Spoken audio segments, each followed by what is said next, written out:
Hello, and welcome to the Halo Collective. My name is Tyler, and today I'm bringing you some awesome maps made by one of the people on the Halo Collective team, Lor Tarkam, for you, the Halo Collective fans.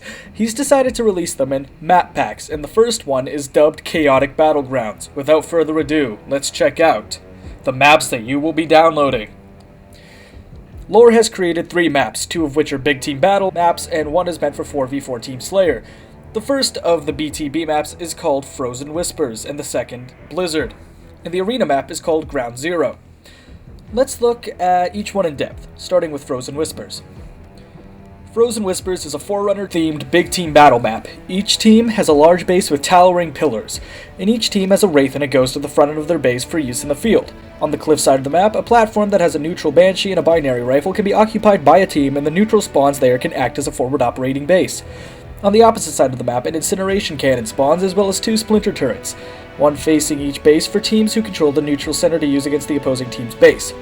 The center structure has an overshield on the top of the rock area that can be accessed by both teams via Forerunner man cannons placed on rocks. Under the rocks to the archway, there is a detached plasma turret and a plasma caster spawn. What Lor set out to accomplish with this map was a Forerunner-themed battlefield with Covenant assets. Thus, the map is mainly composed of Covenant and Forerunner weapons, with only a few UNSC weapons present. The many rocks in the center draw players in and create many short to mid-range engagements, but players can risk taking the outskirts of the level to obtain the Banshee, binary rifle, or incineration cannon. These areas have little cover compared to the rest of the map though, so teams must decide if they want to go for the power weapons or stick to cover. The Banshee is definitely worth the risks due to the fact that it can negate a lot of the map's cover due to its aerial advantage. Blizzard is simpler and much smaller than Frozen Whispers. Its theme is a simple one, classic Halo action Sakis gameplay. Made with a familiar 3-lane design, the map encourages players to get in between the large sightline blockers and engage the enemy at short to mid-range. Each team has a base that's accessible by 2 stairways on either side. The bases contain a beam rifle and a shade anti-air turret each, though the shade is intended for the most part to be used on approaching enemy infantry. The unique part of this map is the Spartan laser spawn, which can only be accessed by a man cannon that both teams have on their side of the map. This is also the only way to access the Banshee that's on the rocks next to the Splazer. This creates an insane opener to the round where everyone can take the man cannon on both teams to fight for control of the most important assets on the map. Should you choose to not go this route, however, each team also has a Warthog and a Ghost for use, and an overshield spawns in the archway cave along with a detached splinter turret. The forest section of the map creates an interesting system of sightline breakers that make BR duels interesting, and to reward the players for making it through the trees against the enemy, a neutral railgun is placed near the center of the forest. In short, Blizzard isn't complicated and it isn't meant to be. Lastly, there's the 4v4 Arena Team Slayer map Ground Zero, which Lor considers his favorite creation to date. Him and Taras from Late Night Gaming collaborated to make the Down Scarab, which is clearly the eye catcher of this map. Specifically, Taras made the foundation and Lor added the details. The Scarab can actually be accessed via jumping from the rocks jutting from the ground, and on board there was a plasma turret on each side just like in Halo 3. Additionally, various Covenant weapons spawn amongst the wreckage, and a plasma caster spawns on a weapon pad in a small structure next to the Scarab. Additionally, a neutral Banshee is placed next to the Scarab for both teams to fight over.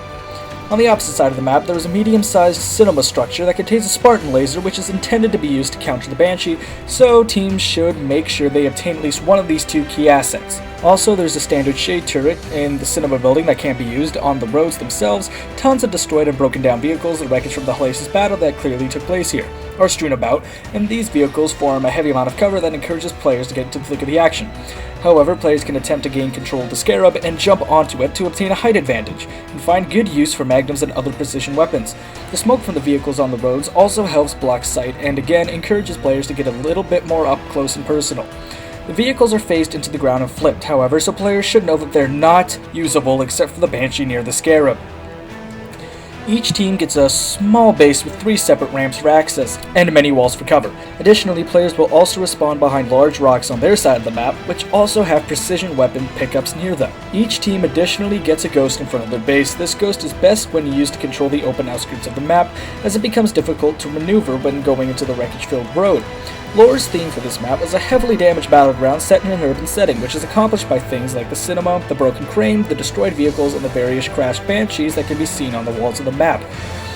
In short, this map is intended for arena-style gameplay in a setting that would often be associated with big team battle. As the name of the map pack suggests, these maps are intended to promote more chaotic and sloppy gameplay.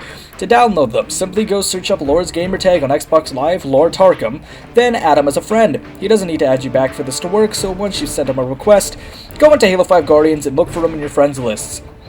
Then, go into his map variants and look for Ground Zero, Blizzard, and Frozen Whispers and add them to your bookmarks. Lore and everyone else hopes that you enjoy this down-lore-double content. If you do, let us know and Lore will definitely work on more maps for you fans. That's all for today. Make sure to stick with the collective for news, media, opinions, and community content for anything and everything Halo.